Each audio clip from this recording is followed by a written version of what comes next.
Welcome to Truth Meets Fiction, your home for timeless stories, unforgettable characters, and the kind of content that stays with you long after the credits roll. Whether it's fact, fiction, or somewhere in between, you'll find it here. Let's begin. Sherlock Holmes and Dr. Watson. Murder, mystery, and intrigue at the turn of the century. Welcome to the new Adventures of Sherlock Holmes. My name is Ben Wright.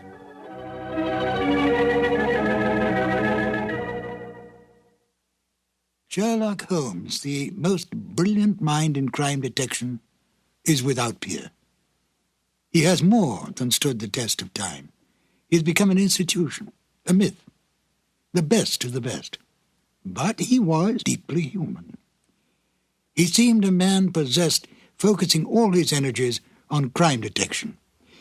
Yet he could be humbled by his own mistakes and was deeply attached to his friendship with Dr. Watson.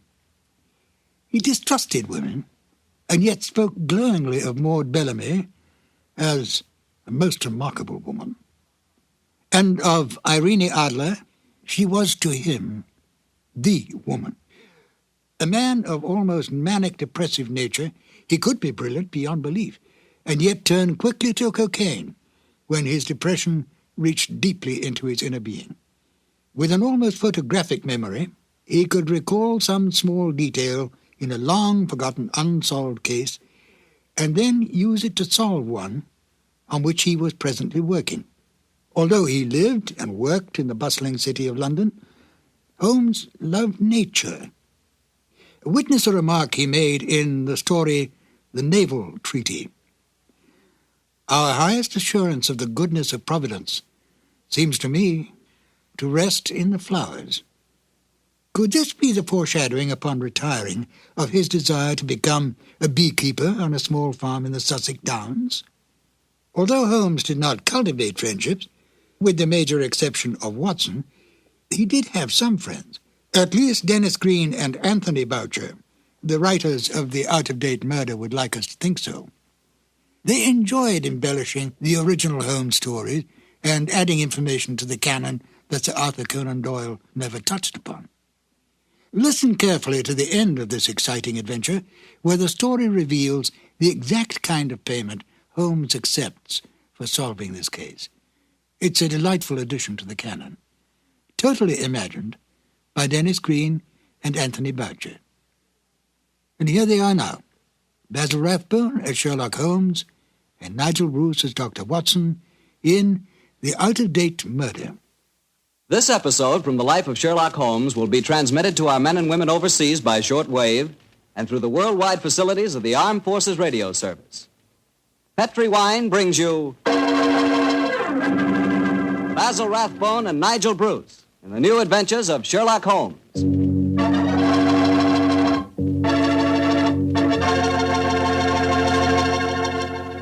The Petri family, the family that took time to bring you good wine, invite you to listen to Dr. Watson tell us another exciting story about his old friend, that master detective, Sherlock Holmes. And we'd also like to tell you something you really ought to know. The fact that the one sure way to make good food taste better is to try that good food together with a glass of good Petri wine. Did you ever try Petri wine with dinner? No kidding, that's one bandwagon you sure want to hop on. Take, for instance, a deep red, hearty Petri California Burgundy. Wait till you taste that Petri Burgundy with, let's say, a delicious old-fashioned beef stew. Or maybe try a glass with spaghetti. I'm telling you, when you add the luscious flavor of that Petri Burgundy to the flavor of your favorite foods, you're really living. You're finding out for the first time what good eating really means, on the level. So better keep a bottle of that Petri Burgundy right on the dining room table.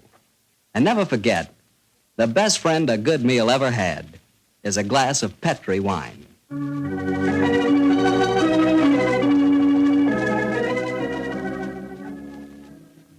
And now for our weekly visit with the good Dr. Watson.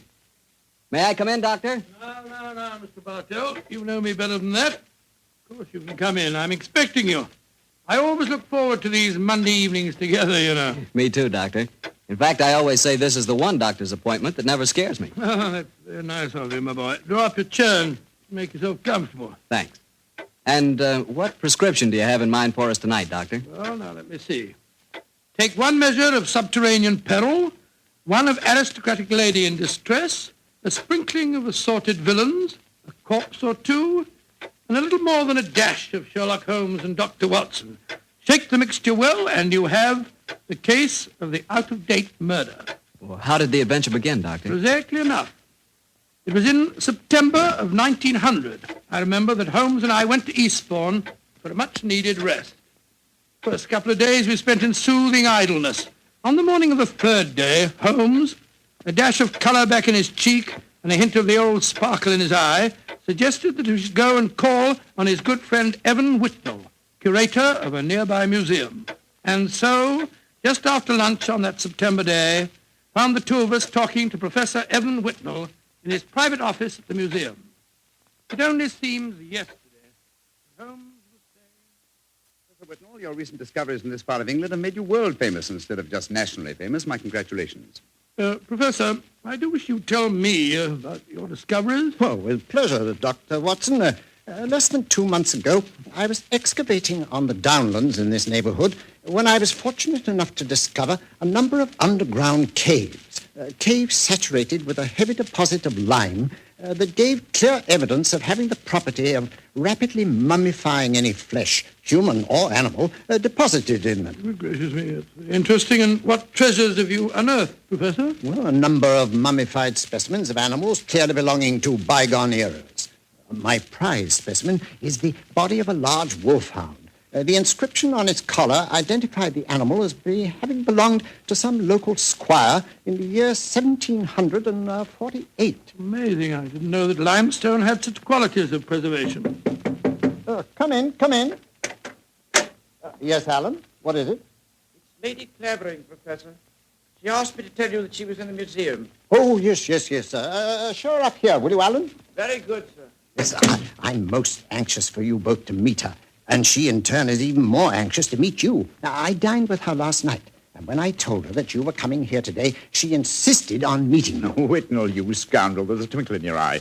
I suspect that Lady Clavering is here to consult me in my professional capacity and that you engineer the meeting. Well, perhaps I might have dropped a hint. No, I warn you, Professor, Holmes can't become involved with another case. He's completely run down. Well, don't worry, Doctor. All that Lady Clavering requires is a little advice. Advice? Oh, well, that's a different matter altogether. Yes, I knew you wouldn't mind, Holmes. Helena, my dear, there you are. Come along in. Thank you, Alan. Allow me to introduce Lady Clavering, Mr. Sherlock Holmes and Dr. Watson. How do you do, How are you, Clavering? gentlemen? Now, here you are, my dear. Sit down here. And I may as well tell you, Helena, that our little plot has already been discovered. Oh, dear.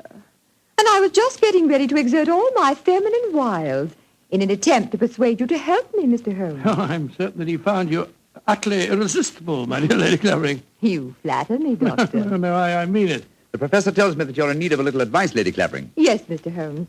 I'll put my question simply.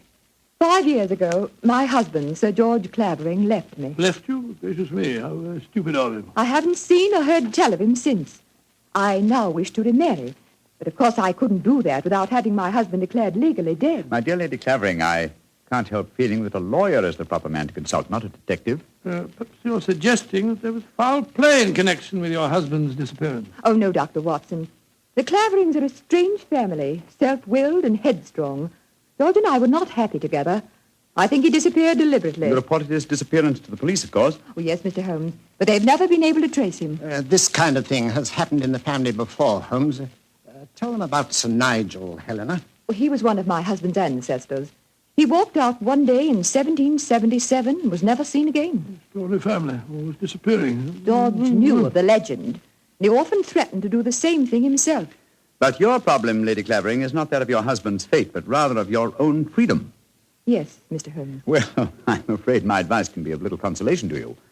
The law has specified a number of years that must elapse before anyone disappearing can be declared legally dead. I would suggest that you possess your soul in patience until that period has elapsed. Oh, dear.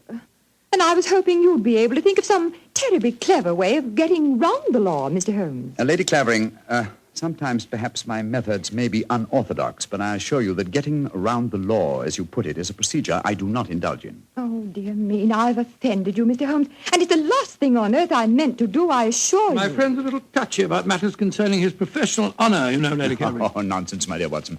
I'm not touchy and I'm not offended. And now, may I suggest we all examine the professor's latest treasures, and after that, perhaps he'll take us for a stroll on the downs. I'm most anxious to examine those lime pits of his.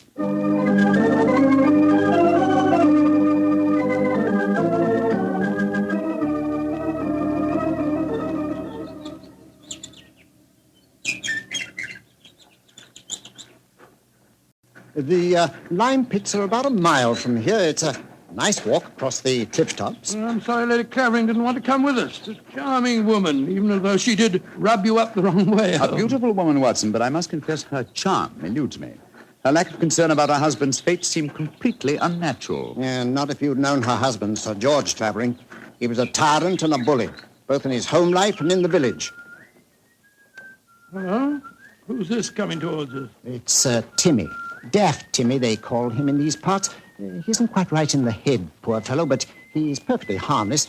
Has two passions in life, birds and bonfires. Hello, Timmy. I've got something beautiful to show you. Oh, it's so beautiful. Well, what is it, Timmy? Look, it's in my cap. See. Oh, isn't it lovely? It's robin's egg. I found it when I was bird nesting. Did you ever see such a blue egg? It's a beauty, Timmy. Where did you find it, my boy? Down by the lime pits. Oh, I'm going to build a lovely fire on the downs tonight. I'll let you come and watch it if you give me a shilling. Now, you be careful, Timmy, or you'll be in trouble again. Timmy doesn't get in trouble anymore now. Not since he had Sir George carried away. Sir George Clavering used to whip Timmy when he found him on the land. Timmy, tell me, how did you have Sir George, as you put it, carried away? I told my birds about him. I told them how he used to beat poor Timmy, and they said they'd carry him off and drop him over the cliffs. and that's what they did, because he never came back again. Oh, Lord, here comes Harry, Sir George's brother. Now there'll be trouble. Timmy, you'd better run. Oh, no, Timmy can't run. He'll break his pretty blue egg. Timmy, get off my land. If I catch you here again, I'll take my riding crop to you. Timmy hasn't done anything. Go on, be off with you, do you hear? I'll tell my birds about you. That's what I'll do. Oh, don't forget my bonfire. Infernal scoundrel. Hello, Whitnell. Hello, Harry. Have you met Sherlock Holmes and Dr. Watson? Oh, Sherlock Holmes, the professional nosy Parker, eh? Yes, Helena was just telling me about you. I'm very angry with her for talking to you about my brother. It's a private affair, and I intend it should remain one. You understand, Holmes? Well, upon my soul. The devil with your brother, sir, and with you. I'd advise you to remember that you're not addressing a half-witted villager who can't defend himself. If you know what's good for you, you'll do what I say. Here, Chris. Impertinent brute. He spoke to you as if you were a stable boy, Holmes. Oh, really? He was quite refreshing. I'm reminded of an apposite quotation of my young friend James Elroy Flecker. Thine impudence hath a monstrous beauty, like unto the hindquarters of an elephant. Yeah, he's almost as much disliked as his brother before him. Tell me, does he succeed to the title when his brother is declared legally dead? Oh, yes, and what's more, he's Helena's unofficial fiancé, worse luck. I see. Personally, I'm beginning to get a trifle bored with the affairs of the Clavering family. Let's go on to the lime cave, shall we?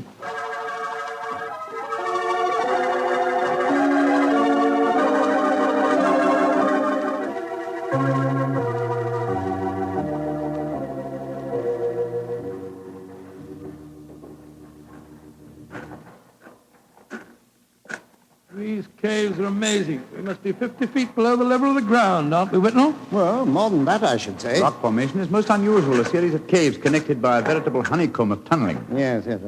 I think I'll light the lantern now. It's getting darker in here, and I haven't explored this particular cave before. Yes, I've had a wall cave in on me a couple of times, so you'd better watch where you're walking. There. Now we can see better. Let's go deeper, shall we? But do watch your step. It's eerie down here, isn't it? Hello. Well, what's this in the crevice here? Looks like a mummified bird of some kind. It is a beautiful specimen. Judging by its markings, a black streak here and bars of white in the tail, I'd say it was a peregrine. That's exactly what it is, a falcon. Dating back a couple of 100 years, I should say. And in a perfect state of preservation. Oh, this is a treasure. Come on, let's explore deeper. Seems to be another cave over here. If you'll hold the lantern up a little, I'll... Oh, I say.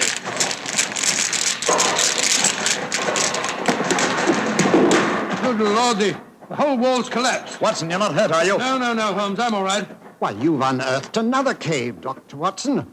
Let's go in. I think we can just manage to crawl through. Great Scott, I don't believe my eyes. Magnificent. Whitnall, this is a treasure indeed. A perfectly preserved body dressed in 18th century costume, powdered wig and all. Yes, and there's no mistaking who it is. Look at that typical beak profile. It's a Clavering, and it isn't hard to identify which one. You mean the one that Lady Helena told us about this afternoon? Exactly. Without doubt, this is the body of Sir Nigel Clavering, who disappeared in 1777. Let's search his pockets. We might find some identification. Well, here's a snuff box of the period, and some coins. Yes, the inscription of George III is still visible on them. Hello, here's his diary. This is unbelievable. What are you up to, Holmes? I was examining the body, Watson. This man was murdered. Murdered? With this wound just above the heart. Obviously inflicted with a sharp instrument, probably a dagger. This is interesting. An entirely new experience for me. The opportunity of solving an unsuspected murder committed well over 100 years ago. Glance through that diary, Watson, will you, old chap? Let's see if the poor devil suspected his fate. Rather hard to read. All the S's look like F's. Peculiarity of the 18th century writing. They are saying, I suppose it means saying, they are saying in the coffee houses that my brother Harry hath been coveting my wife. But this is amazing, Holmes. See how history repeats itself. It's an exact parallel of the situation existing today. Harry is coveting his brother's wife, Helena, and Sir George has not been seen for 5 years. What an extraordinary coincidence. If it were one. As it is, it's one of the most ingenious frauds I've ever seen. The clothing appears authentic, so do the coins and the faded ink, the paper of the diary, and due to the peculiar mummification of the body, it would be almost impossible to say how long it's been here. Nevertheless, I am convinced that this is a recent corpse, and undoubtedly that of Sir George Clavering. Well, what makes you so sure, Holmes? Writing in the diary.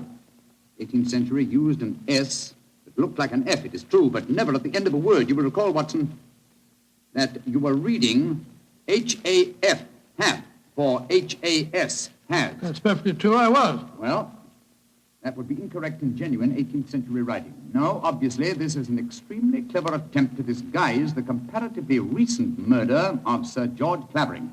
It's incredible, Holmes. And yet I believe you're right. I'm sure of it. Well, what are you going to do about it? Do? You and I, old chap, will mount guard over the body.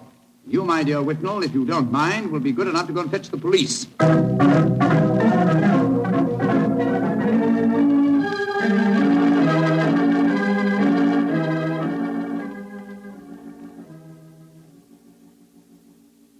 Holmes, Yes, old chap? what do you suppose is keeping the police? Whitnall must have gone over an hour, and the lantern with him. Here we are, crouching in the dark in a smelly cave, 50 feet under the cliffs, with a mummified corpse. Very true, Watson, but I don't. Uh-huh. Here comes the lantern. It must be Whitnall and the police. Whitnall!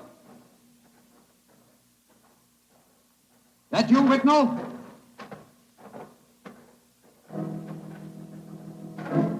That lantern's blinding me. Is that you, Whitnall? Answer, can't you? Look out, Watson!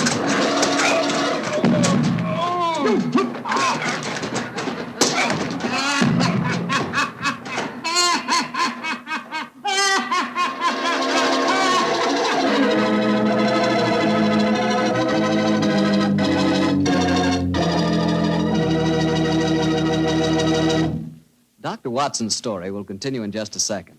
And I'm going to take that second to ask you what you think of when I say good food. When you say good food to me, I can see myself really going down on a piece of fried chicken. But but really fried. You know, crisp and sort of a light brown. And when I see that chicken, I sure want to see some Petri California Sauterne. Because, believe me, Petri Sauterne is a white wine that's the wine for chicken. That Petri Sauterne has a delicate kind of flavor. Delicate like its pale gold color. But what a flavor, and what a wine. If you want a swell white wine, you certainly want Petri Sauterne. Try it and see.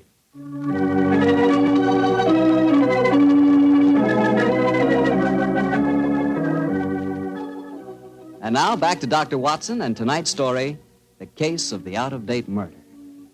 Well, Doctor, you certainly had me on the edge of my chair during the first part of the story. Oh, I'm glad of that, my boy. Say, what happened when Sherlock Holmes yelled out at you in the cave? I was struck from behind with a spade and knocked out. A second later, the same thing happened to Holmes. You see, we were blinded by the lantern and couldn't protect ourselves. When we came to, we found we were at the bottom of a pit. The walls were narrow and vertical, and I saw no earthly way of our getting out of the trap. But as usual, Holmes had something up his sleeve.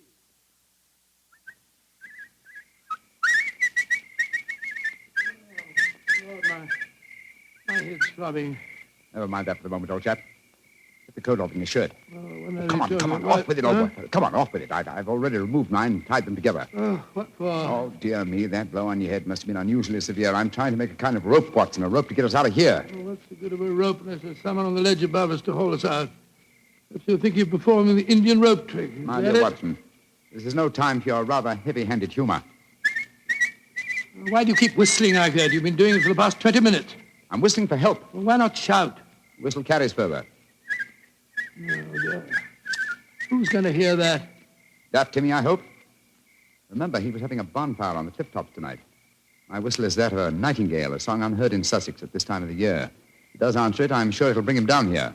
Oh, dear. Well, I hope you're right. Seems to me that Whitnell and the police will never find us here. We shall mummify, just as the filthy murderer intended us to. Courage, Watson, I'm sure... It's worked! It's Timmy! Cutting a burning log. We're down here, Timmy! Nightingale, pretty birdie, what are you doing down there? Timmy! I've tied these clothes together to make a rope. I'm going to throw them up. You ready? Catch. Hey. Good. He's caught it. Now, Timmy, lower it to us. Oh, I shouldn't do this. They'll whip me. No. Nobody will whip you, Timmy. And we both want to give you a shilling to come up and see your bonfire. Oh, that's different. 2 shiny shillings. I'll lower the rope. Here it comes. That's it. All right, now then. You first. All right, Timmy, pull away. Here I go.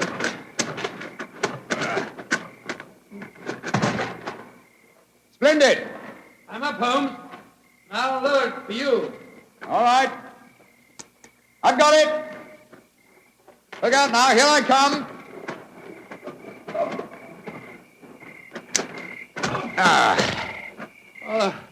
Thank goodness we got out of that place all right. I don't see the nightingale. Oh, you must have him inside your coat. Well, never mind.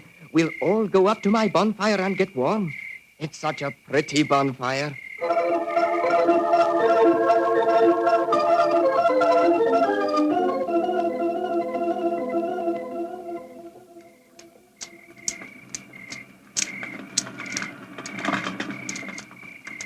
Did you ever see a finer bonfire? Never, Timmy. It's lovely. It's the most comforting sight I've seen for the last couple of hours. Oh, just one thing's bad, though. Somebody tried to burn a book in my lovely fire. It must have been when I was off getting more wood. I found it when I came back, and I pulled it out of the fire and stamped on it. See, here it is. Let's have a look. Hello, it's the diary that we found on the body in the lime pits. Precisely, Watson. Now I begin to see daylight. People shouldn't burn books. Books are nice. Books are like birds and bonfires. Oh, they're nice to be near.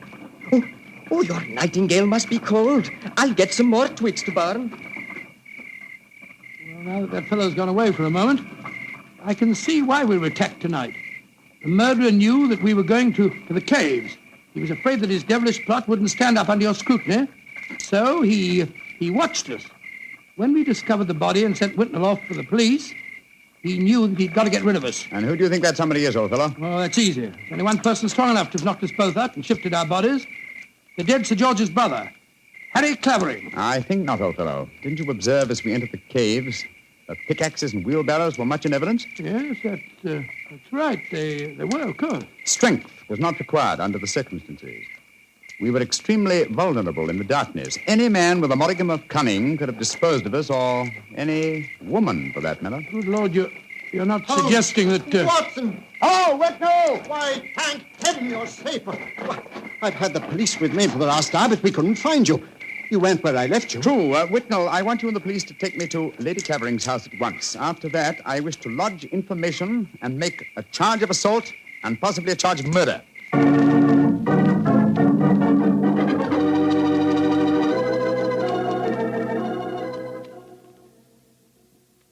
And that, Lady Clavering, is the story of how we found your husband's body. Horrible, Mr. Holmes. Horrible. But who in thunder could have planned such a devilish plot? Why did the murderer attack you and Watson? There, my dear Whitnell, you have the key to the murderer's identity. The man who so cunningly conceived and executed the murder of Sir George could never have bungled the job of disposing of Watson and myself unless he had meant to bungle it. You mean he didn't mean to kill us? Exactly. He merely wished us out of the way while the incriminating evidence was removed. You mean the diary? Of course I do. You will recall we found it partially burnt in Timmy's bonfire. Then it was Timmy who... No, my dear fellow. Surely it's obvious one person and only one knew that the diary was the key to the murderer's identity. The man who was present when we discovered it and detected the fraud. Great Scott, Professor Whitnell. Whitnell, you murdered my brother. Evan. Evan, you? Oh, no. I did it because I love you, Helena. All these years has been nothing in my life that meant anything but you. How could you? I thought that if George were out of the way, I could make you care for me. Then when I realized that you loved Harry, I was mad with jealousy. And so I planned to conceal George's body forever. It was a clever plan. You said so yourself, Holmes.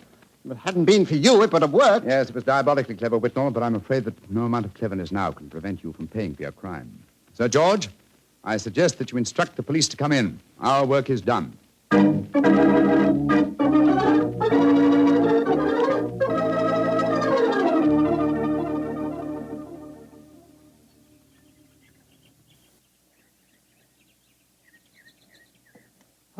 Holmes, look there on the point. Timmy's bonfire is still burning away. Yes. Tim is a simple fellow with simple tastes. Why are you so gloomy? You solved the case brilliantly. My dear fellow, my faith in human nature has been sadly shaken, old chap. Evan Whitnell was a good friend and an old one. Hard to be instrumental in sending him to the gallows. Well, he richly deserved it. Yes, I know he did. That's quite true, but it's depressing just the same. Come on. Let's continue our walk home across the downs.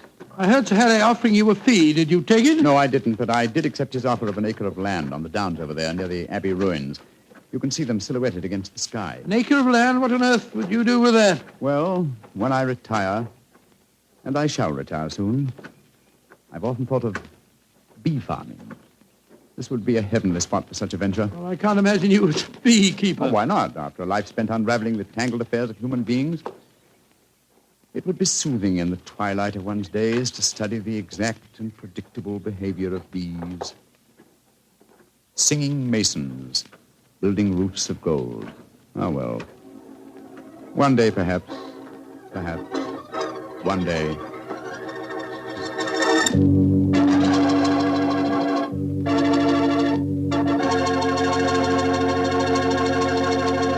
Well, Doctor, that was a swell story. You know, I'm sure glad we get together like this once a week. Oh, thank you very much. Next week, why not come over a little earlier for dinner? Oh, no, I wouldn't think of having you go through all that trouble. Oh, well, of course, if you feel that way. Well, say, aren't you going to coax me? Well, to tell you the truth, I knew I wouldn't have to coax you. Mr. Bartell, I was just going to show you the 2 thick steaks that I've got frozen in my refrigerator. Oh, no. Oh, yes. I'll also put aside a bottle of Petri Burgundy. Well, in which case, I'll bring along a very hearty appetite. If you pick the steak, I know it's good, and when it's Petri wine, you know that's got to be good, too. Because the Petri family has been making fine wine for generations.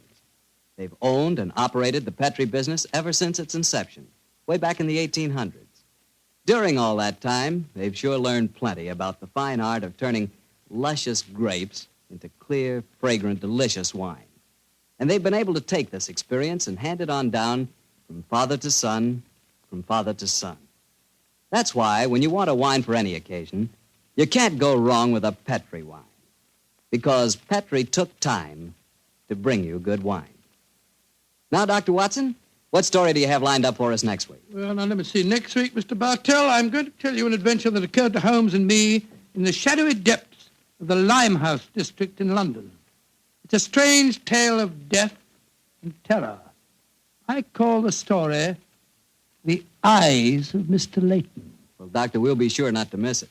And meanwhile, don't you forget you promised to contribute to the National War Fund. National War Fund, of course, Mr. Bartell. It's a must. The money you give to your war fund not only helps the men and women in our armed forces, and it not only helps our allies, but that money goes to work right in your own community, helping make possible many relief and welfare agencies in your own hometown.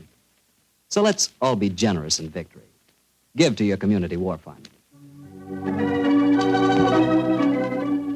Tonight's Sherlock Holmes adventure is written by Dennis Green and Anthony Boucher and is based on an incident in the Sir Arthur Conan Doyle story, The Adventure of Wisteria Lodge. Mr. Rathbone appears through the courtesy of Metro-Goldwyn-Mayer, and Mr. Bruce through the courtesy of Universal Pictures, where they are now starring in the Sherlock Holmes series.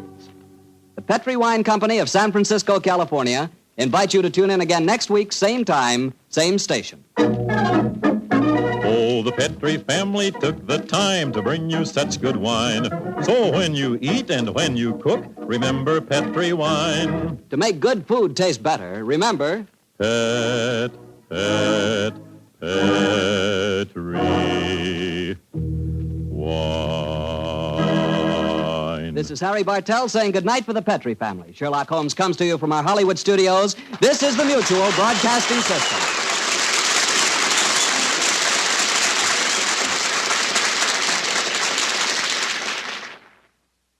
Sir Arthur Conan Doyle never revealed how Holmes came to own his bee farm on the Sussex Downs. This wonderful touch at the end of the case adds a little extra to the original stories and seemed to please the Sherlock Holmes aficionados when it was broadcast. Well, I'm Ben Wright. In a moment, I will present you with another new adventure of Sherlock Holmes.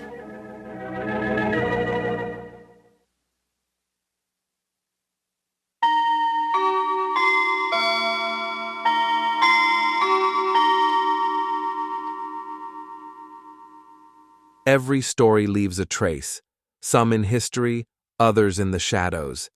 If this one made you think, question, or shiver just a little, you're in the right place. This is Truth Meets Fiction. Until next time, stay curious, stay sharp, and don't believe everything you're told.